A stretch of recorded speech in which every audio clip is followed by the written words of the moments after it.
Okay po, for today's video, may reveal po tayong transmission, dragging, tsapang and mag-shift.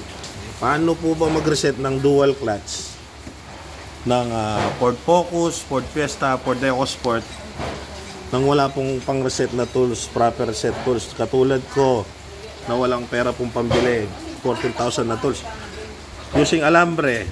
Pre, video mo nga pre. Tol, ganito lang po. Tol, pasok mo tol.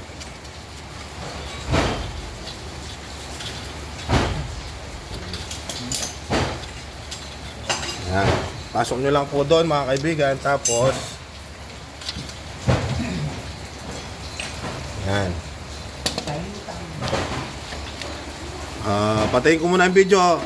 Ipakita na po namin yung final destination niya. Pupukpukin niya po yan.